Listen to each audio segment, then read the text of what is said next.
마지막 주입니다. 그래서 제가 성경 가운데 마지막 장인 요한계시록을 본문으로 정하게 됐습니다. 계시의 날에 보여주신 것이라고 제목을 했습니다마는 진짜 제목은 마지막 날에 보여주신 것, 이렇게 제목을 삼으면 더 정확하리라고 생각이 됩니다. 지금 이 세례 요한계시록을 기록했던 저자인 요한은 지금 지중해를 바라보며 밤모섬에 걸터 앉아 있습니다. 그날은 주일이었습니다. 예수님을 따라가던 많은 제자들과 동료들 이미 다 순교해버리고 전부 하늘나라로 가버리고, 그 12제자 중에 가장 나이가 어린 제자였던 요한도 이제는 나이가 이미 많아서 백발이 성성한 노인이 되었습니다. 그는 늘 생각을 했을 것입니다. 다른 제자들과 다른 내 모든 동료들은 순교의 제물로 하늘나라로 갔는데 왜 나만 하나님께서 아직도 살려두고 계실까? 이 땅에 나를 왜 머물게 하실까? 우리가 알기로 주후 96년경에 로마의 도미티안 황제가 로마를 통치하면서 아주 강권 정치, 철권 정치를 하게 했습니다.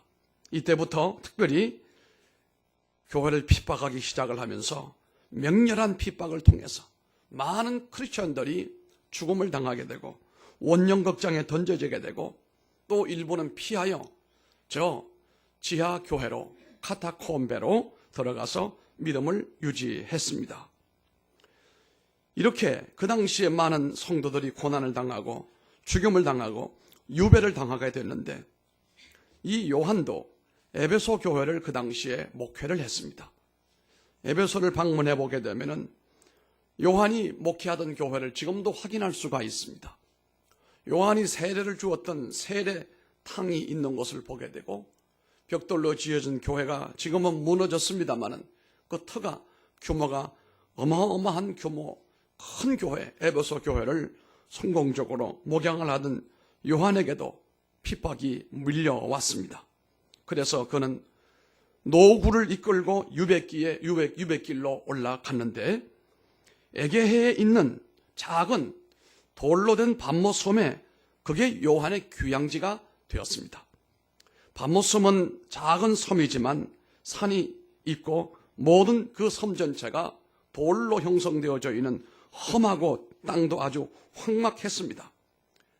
그곳에 대리석, 채석장이 있는데 유배된 사람들을 데리고 와서 주야로 강제 노동을 시키면서 대리석을 파내가는 일에 동원이 되었는데, 이 사도 요한은 그 섬에서 이런 노동에는 끌려가지 않았지만 따로 홀로 유폐가 되어서 다른 사람들과 접촉을 하지 못하게 했습니다. 왜 접촉을 못하게 했는가 하면은, 저 요한을 만나게 되면 다 예수꾼이 되어지기 때문에, 채석장에 일하러 온 사람들을 전부 예수꾼 만들기 때문에 요한은 따로 유폐를 시켜야 되겠다 해서 혼자 남아 생활할 수 있는 곳에 차단을 시켰습니다. 그래서 복음 전할 길이 전혀 없어졌습니다.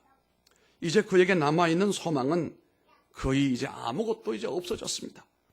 그러나 주님께서는 요한의 눈앞에서 지금 지중해 에게해가 펼쳐지고 있는 가운데, 그 주일날 그 아름답게 펼쳐지고 있는 지중해의 그 화면이 갑자기 하늘에 놀라운 소리가 들리면서 그 배경이 달라지면서 그 에게해를 바라보고 있던 이 요한 앞에 펼쳐지는 세계는 새하늘과 새 땅이 펼쳐지게 됐습니다.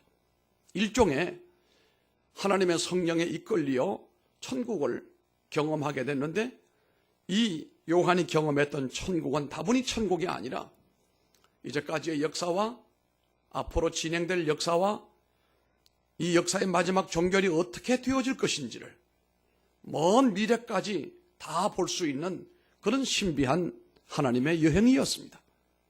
저희 아버님도 한여름에 점심을 드시고 성령에 이끌려 천국과 지옥을 다녀오셨어요.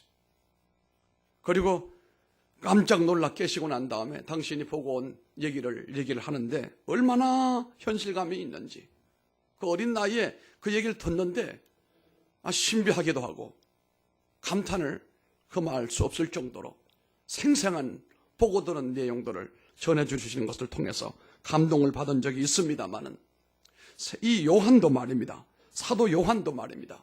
그 바라보고 있던 그 지중해 에게해가 변하여 새로운 세트로 바뀌어지면서 새 하늘과 새 땅을 바라보고 역사의 진행 과정과 앞으로 될 일을 한눈으로 보게 되었으니 얼마나 감동이었겠습니까? 그런데 그날이 주일날이었어요.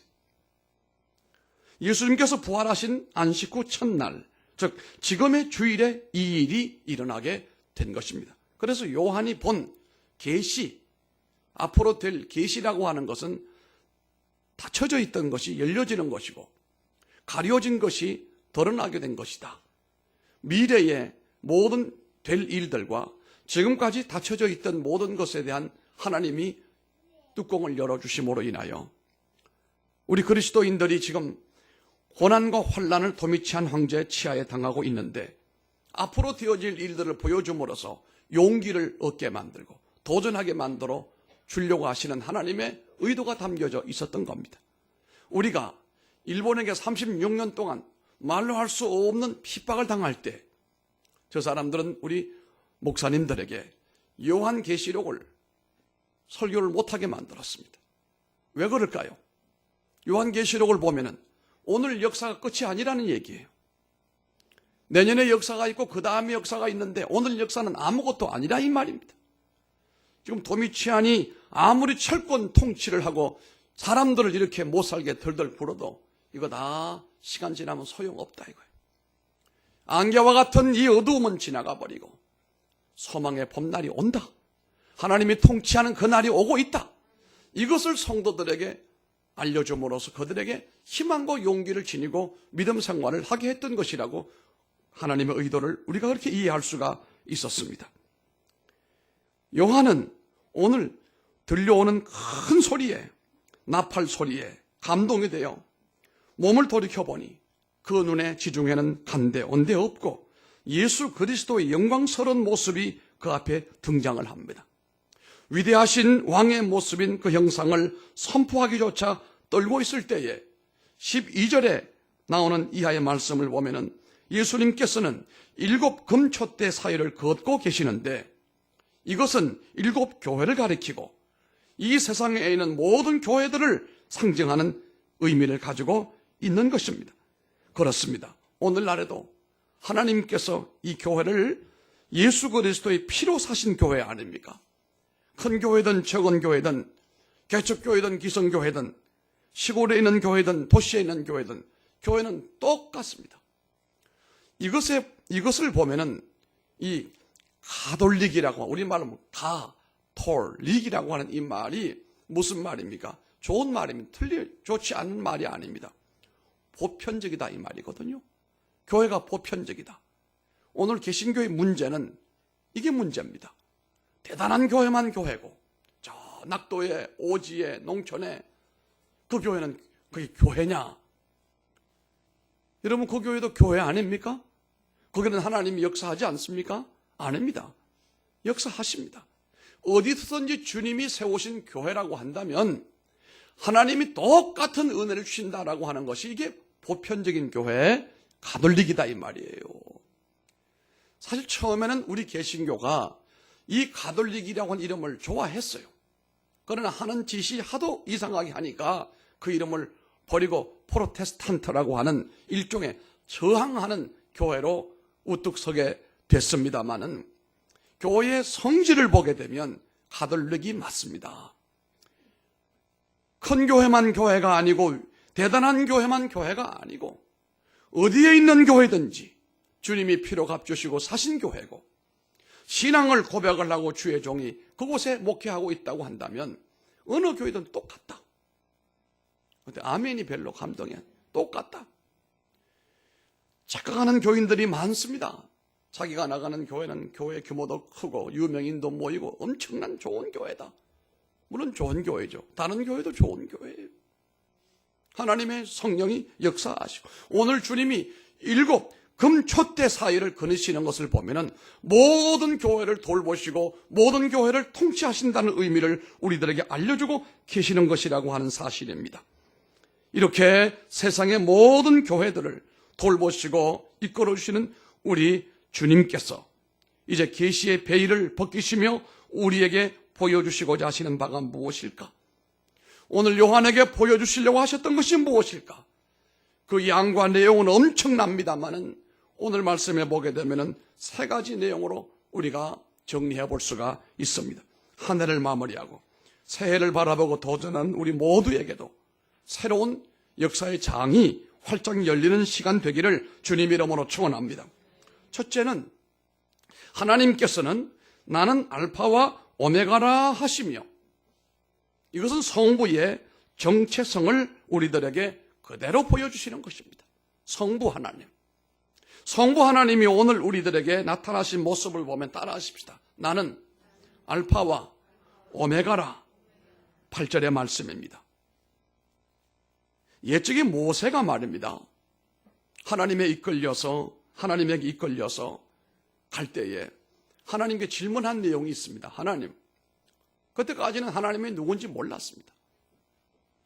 사람들이 내게 네가 섬기는 하나님이 누구냐고, 하나님의 이름이 뭐냐고 물으면 나는 어떻게 답을 해야 됩니까? 하나님은 어떤 하나님이고 어떤 의미인지를 내가 알아야 되겠는데요. 그랬더니 하나님이 뭐라고 그랬습니까? 출애굽기 3장 18절에 보게 되면 I am that I am. 나는 곧 나다. I am. 나는 곧 나다. 나는 스스로 있는 자니라. 이런 말씀을 하셨거든요. 그래서 모세가 궁금증이 해결이 되고 하나님은 무엇에 의해서 생기거나 유출되거나 기대는 분이 아니고 스스로 이미 오래전부터 계셨고 스스로 계시는 분이고 스스로 역사하시는 분임을 그가 알게 되었던 겁니다. 그런데 그 하나님께서 세월로 보게 되면 약 한 1600년이라고 하는 세월이 지난 이 시간에 이 요한에게 나타나셨어. 요한에게 나타나셨어요. 요한은 그 계시의 베일을 통해서 하나님을 보게 된 겁니다. 모세에게 나타나셨던 그 하나님이 오늘 요한에게 나타나셔서 이전에도 계시고 전에도 계셨고 장차 오실 이다 4절에 이렇게 표현을 하고 있습니다. 역사 이전에도 주님은 계셨어요. 그래서 우리가 선재하셨다 이렇게 말하거든요. 역사라고 하는 건 뭡니까? 시간이 이 땅에 생겼을 때 그때부터 우리는 역사라고 말하잖아요. 우리로 말하면 우리의 인간의 글로 기록된 그 역사와 기록이 글로 없는 역사를 또 둘로 나누고 있습니다만은 여기는 그게 아닙니다. 창세기에 하나님께서 천지를 창조하시고 우리를 이 땅에 인류를 살게 하신 그 이전부터 하나님은 계셨던 분이에요. 상당히 이 부분은 종교 철학적인 의미를 가지고 있습니다만은 우리가 태어나기도 전에 지구가 있기도 전에 그 영원 전부터 하나님은 계셨다 이 말입니다. 이전에도 계셨다. 그리고 말씀합니다. 지금도 계시고 장차 오신다 이런 말씀입니다. 역사 이전에도 하나님이 계셨는데 지금도 현존하시고 앞으로 또 주님이 오셔서 영존하실 것이다 이런 의미가 되는 것입니다. 그러자 하나님께서 베일을 벗기시고 친히 하신 말씀이 그 뒤를 따라오는데 계시로 듣는 하나님의 음성은 마치 맑은 물소리와 같이 아름답고 영광스러웠는데 이렇게 말씀하지 않습니까? 나는 알파와 오메가라. 이제도 있고 전에도 있었고 장차 올 자요 전능한 자라. 8절의 말씀 그렇게 말하고 있습니다. 알파는 헬라어 첫 글자를 얘기하는 겁니다. 오메가는 그 끝을 의미하는 마지막 글자입니다. 알파와 오메가, 알파, 베타, 감마로 해서 마지막이 뭘로 끝난단 말입니까? 오메가로 끝이 난다 이 말입니다. 모든 것 속에 하나님께서 다 존재하셨고 지나간 역사 속에서도 올 한 해 속에서도 하나님이 계셨다 이 말입니다. 유대 랍비들은요 율법을 알렛부터 타오까지 다 지켜라 이렇게 말합니다. 여기서 말하고 있는 알렙이란 말은 히브리어의 첫 글자입니다. 알렙, 베트기멜, 달렛, 헤와오, 자오 해서 마지막에 타오라고 하는 말은 끝을 얘기하는 거예요. 그러니까 헬라어로 말하면 오메가가 타오예요. 알파가 히브리어는 알렙 이렇게 얘기를 하는데요.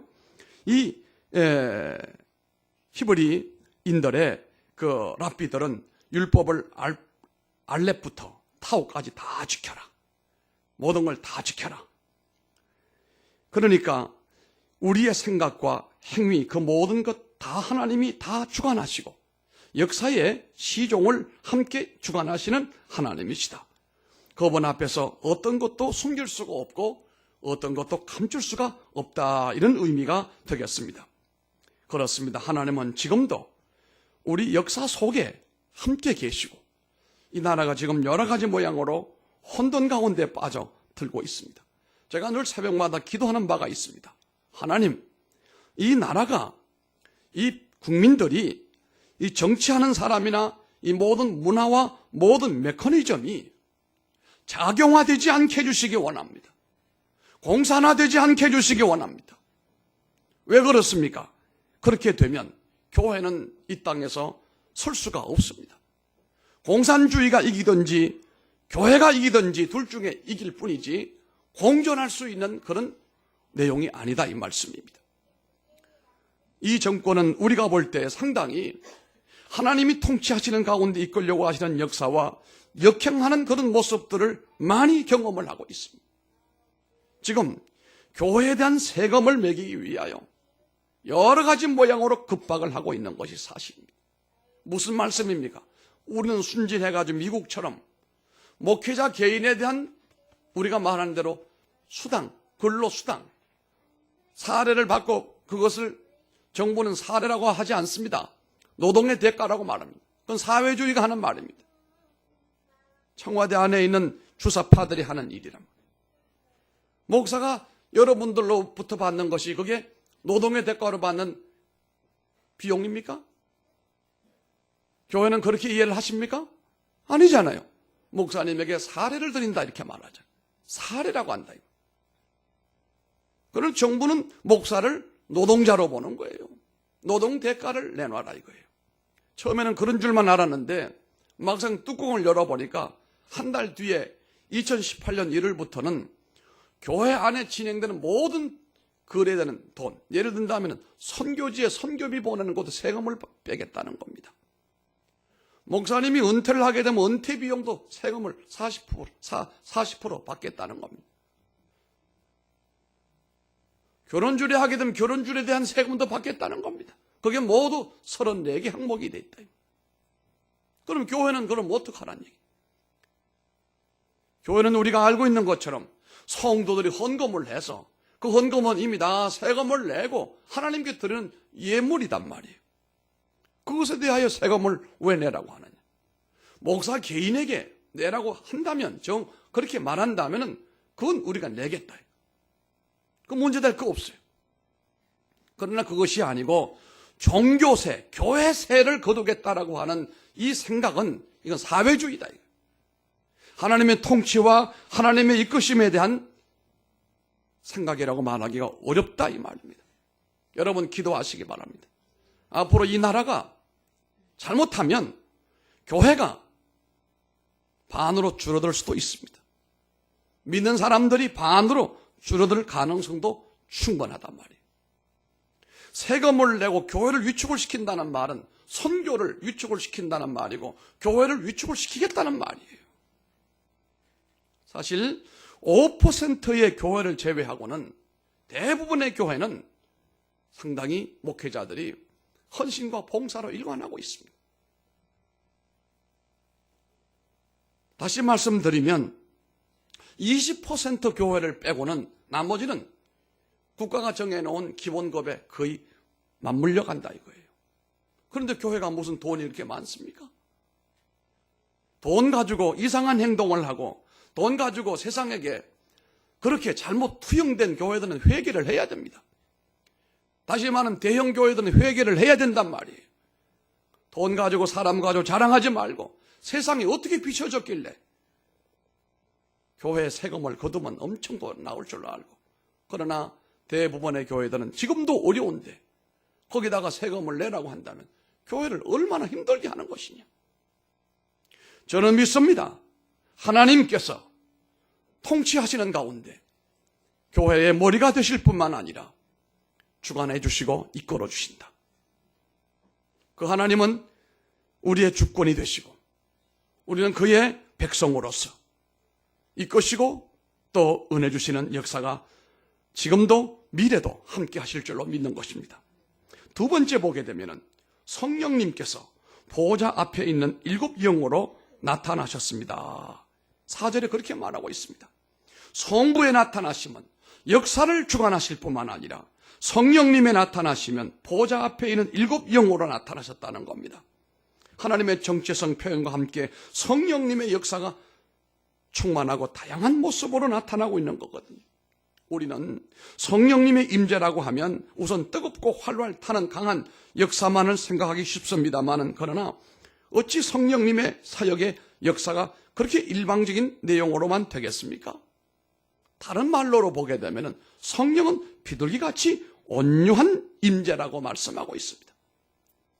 비둘기같이 온유한 임재. 예수님께서 세례를 받으실 때에 성령이 비둘기처럼 내려오셨다고 그랬습니다.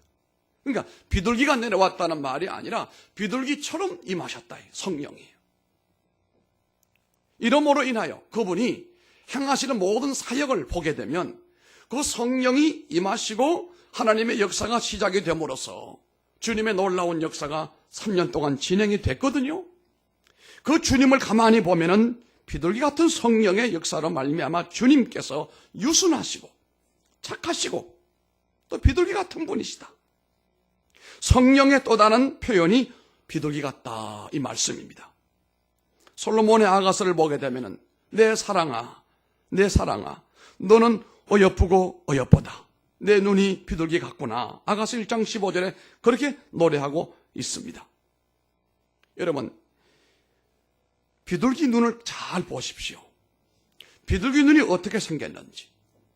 나는 비둘기 눈을 아무리 봐도 그렇게 뛰어난 것 같지는 않아 보여요. 비둘기 눈이나 참새 눈이나 제비 눈이나 거기지 저는 모르겠어요. 비둘기 눈이 아가서에 나오는 것처럼 어여쁘고 어여쁘다라고 말한 것은 그 눈의 생김새의 의미도 조금 있을는지 몰라도 그것만은 아니단 말이에요. 제가 비둘기에 관계된 책을 쭉 읽어보니까요, 이 비둘기에 대한 상세한 연구도 결과들이 많이 있는데요, 그 중에 내가 아차 하고 내가 깨달았던 게 뭐냐면, 비둘기는 그 눈이 일단 옆으로 좌로 우로 이게 안 된다 이거예요. 비둘기는 구조 자체가 좌로 우로 이렇게 볼 수 있는 그런 구조가 아니고, 그러니까 옆에 앉아 있는 것도 못 볼 정도다 이 말. 비둘기는 옆에서 가면 비둘기 못 알아먹어요. 그래서 앞에 있는 것만 볼 수가 있다. 그러니까 비둘기 한 눈을 팔 수가 없잖아요. 옆에서 볼 수가 없으니까. 그러니까 이 비둘기는 오직 정면만 보는 거예요. 앞만 보는 거예요. 이걸 성경은 얘기하는 겁니다. 우리가 세상을 좌로 우로 치우치면 안 됩니다.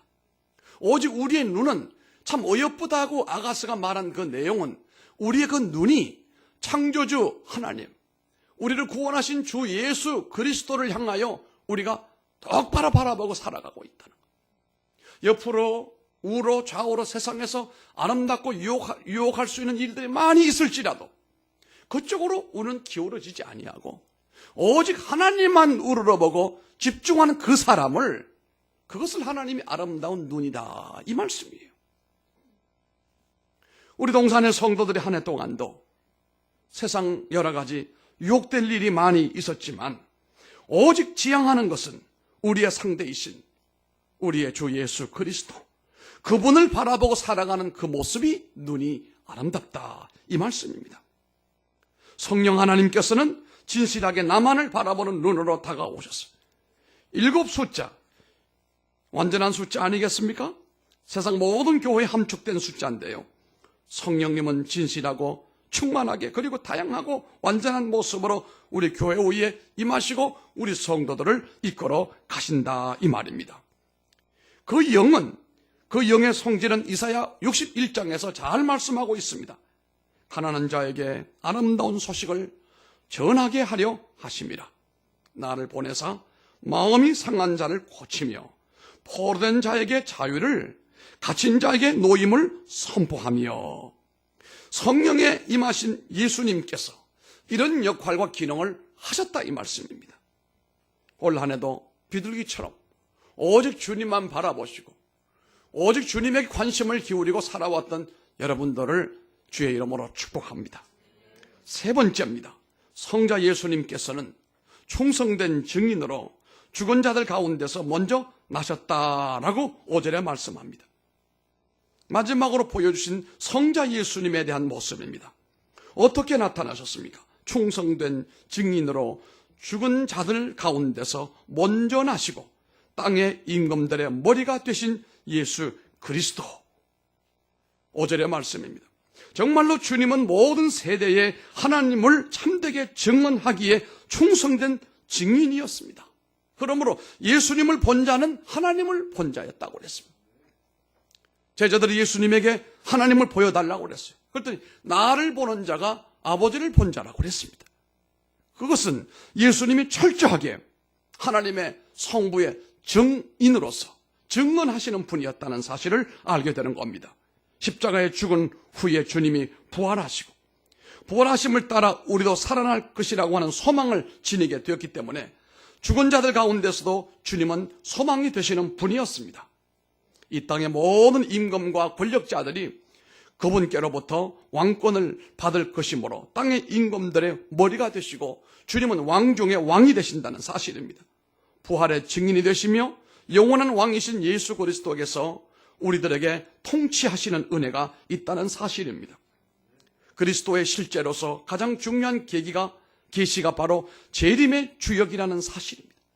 주님이 이제 곧 이 땅에 다시 오시는 재림의 때가 다가오고 있다는 사실입니다. 볼지어다 그가 구름을 타고 오시리라.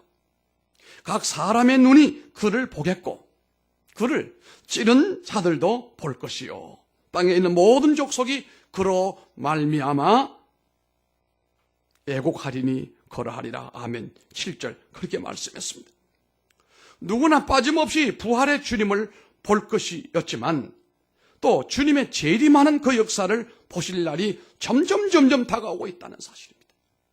우리가 2017년을 보내고 2018년이 거저 올 것만 같이 생각하지만 저는 생각할 때 역사가 점점 주님의 오심이 내 피부로 다가오는 것만 같고 곧 주님이 오실 것만 같은 모든 것의 한계점에 와 있고 모든 것의 종착점에 와 있습니다.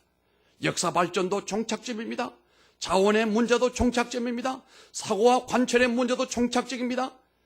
이제는 우리가 말하고 있는 것처럼 제4차 산업이라고 하는 것은 이건 비인간적인 산업이라고 하는 것입니다.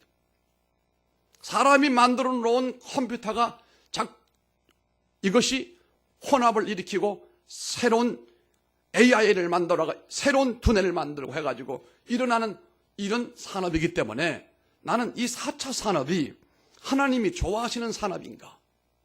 난 하나님이 좋아하는 산업이라고 믿고 싶지 않아요. 이건 비인간적인 것이고 기계입니다. 하나님은 인간을 통해서 역사를 이루어 주셨고 지금까지 역사를 이끌게 하셨는데 4차 산업의 시대는 사람이 그 역사의 주인공이 아니라 기계가 주인공이기 때문에 이것은 하나님이 원하시는 역사는 아니다. 그러므로 주님께서는 곧 재림의 주님으로 이 땅에 약속하신 대로 임하게 되리라 라고 하는 사실을 저는 확신합니다. 모든 것의 종착점이에요. 자원에도 고갈이요. 철학적인 사고도 이제는 칸트나 그런 인물 같은 인물이 나올 수가 없어요. 모든 것의 종착점에 와 있습니다. 이제는 주님이 재림으로 역사를 열기 전에는 그 어떤 것들도 새로운 것이 없고 그 어떤 것도 하나님의 은혜라고 말할 수 있는 것이 더물어졌다는 겁니다. 그러므로 구름을 타고 오실 그리스도 임재 앞에 우리가 자신을 낮추고 그분의 오심을 기다리시기를 바랍니다. 대리인절이 다가옵니다. 특히 우리가 국가적으로 교회가 여러 가지 공격을 당하고 어려움을 당하는 가운데 방법은 우리 주님의 재림이십니다. 우리 주님의 통치가 임해야 된다는 사실입니다. 우리가 잘 아는 중세기의 최고 신학자이던 토마스 아퀴나스는 세상의 존재들을 설명하면서 라틴어로 액트라고 하는 말과 포텐트라고 하는 두 용어를 사용을 했습니다. 우리의 눈에 보이는 액트는 눈에 보이는 것입니다. 그리고 지금 당장 보이지 않지만 미래에 나타날 것을 포텐트다. 라틴어로 그렇게 구분을 했습니다. 십자가의 고난과 어려운 세상 일이 바로 우리는 액트이고 오늘 현실이 액트입니다. 그러나 우리 주님의 계시로 이 베일을 조금씩 벗겨나가면 성삼위 하나님께서 이끄실 재림에 장차 오실 그날이 포텐트다 이 말입니다. 계시란 액트에서 장래의 영광인 포텐트를 보는 것이라 이렇게 설명할 수도 있습니다. 예수 그리스도께서 계시로 우리의 눈을 열어주시기를 원합니다. 하나님은 모든 역사의 알파와 오메가, 성령님은 완전하시고 다양한 은혜의 존재이시고 또한 예수 그리스도는 부활의 증인이며 재림의 주님, 심판의 주님으로 오실 분이라고 하는 역사의식을 우리가 믿음으로 간직하게 되면 어떤 환경과 어떤 여건이 우리 주변에 일어난다 할지라도 우리는 요동하지 아니하고 위대한 하나님의 말씀을 붙들고 살아간다면 주님 오실 날 우리 모두가 다 들림을 받는 믿음의 용사가 될 줄로 믿고 이 모든 하나님의 역사에 우리 모두가 주권이 있음을 알고 그 주권 밑에 우리가 하나님을 섬기고 하나님을 따라가며 하나님을 위하여 일하는 동산의 성도들 다 되시기를 주님 이름으로 축원합니다. 기도하겠습니다. 존귀하신 아버지 하나님 감사드립니다. 참으로 혼란스럽습니다. 이제까지 교회가 이 사회를 이끌고 이 사회의 등대가 되는 줄 알았는데 하나님 드디어 정부가 교회를 장악하려고 합니다. 이 또한 주님의 재림의 징조가 아니라고 말할 수가 없게 되었습니다. 그러나 우리 하나님의 과거와 현재 미래 통치하심, 성령님의 역사하심, 예수 그리스도의 재림에 오시는 그 역사를 우리는 믿습니다. 하나님, 이 정권이 교회를 비박하지 못하게 해주시고 교회를 지배하지 못하게 만들어주시기 원합니다. 선교에 장애물이 되지 않도록 해주시기를 원합니다. 하나님, 이럴수록 우리 성도들은 도리어 지난 날을 하나님 앞에 뉘우치면서 단련된 신앙을 가지고 이 캄캄한 밤하늘에 별처럼 빛나는 교회와 성도들이 다 되기를 원합니다. 하나님의 주권에 의하여 한 해를 보냈습니다. 세 번의 장로님들과 온 성도들이 또다시 2018년도를 바라볼 때에 하나님의 주권의식을 가지고 역사의식을 가지고 바라보게 하시고 오늘 모든 기관이 일꾼을 뽑고 또한 행사를 계획할 때도 역사의식을 가지고 일하게 해주시기를 원하고 하나님의 그 놀라운 은혜와 위로하심이 동산의 교회 위에 이 대한민국 모든 교회 위에 넘쳐나게 하여 주옵소서. 예수님 이름으로 간절히 기도드리옵나이다. 아멘. 우리는